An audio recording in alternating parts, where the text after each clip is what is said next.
जिल्ले इलाही की फराख दिली से कनीज को यही उम्मीद थी।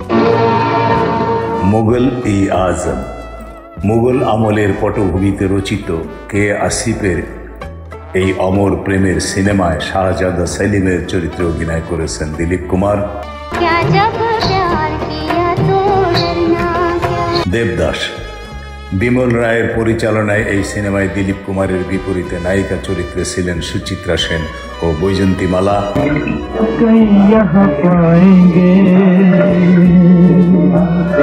আন্দাজ এই সিনেমায় অভিনয় করেছিলেন নার্গিস, রাজ কাপুর ও দিলীপ কুমার।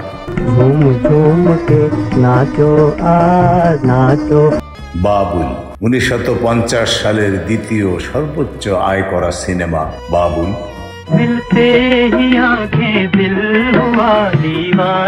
মিউজিক্যাল ঘরানার এই সিনেমায় দিলীপ কুমারের সঙ্গে ছিলেন নার্গিস ও মনোয়ার সুলতানা।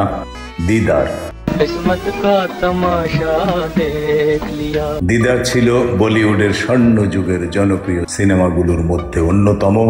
দাগ অমিয় চক্রবর্তী পরিচালিত এই সিনেমা প্রথমবারের মতো তাকে এনে দেয় ফিল্মফেয়ারের সেরা অভিনেতার পুরস্কার। এই সিনেমায় দিলীপ কুমারের সঙ্গে অভিনয় করেন নিম্মি। রাম और শ্যাম এই সিনেমায় দ্বৈত চরিত্রে অভিনয় করেন দিলীপ কুমার। সিনেমায় দিলীপের সঙ্গে ছিলেন ওয়াহিদা রহমান ও মুমতাজ। গঙ্গা যমুনা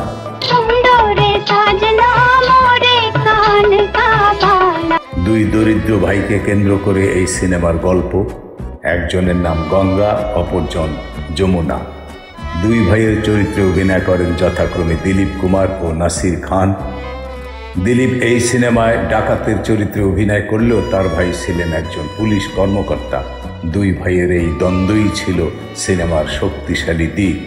পরে এই ঘরানায় তৈরি হয়েছে আরও অনেক ছবি। বন্ধুরা, এই ছিল ভারতের ট্র্যাজেডি কিং দিলীপ কুমারের জীবনের শ্রেষ্ঠ চলচ্চিত্র। ধন্যবাদ। आंखों से पिलाई वो नशा है के तो चिकने चेहरे जब ऐसे चिकने चेहरे लड़ गए हैं तो मनवा माँ कटक होई बे।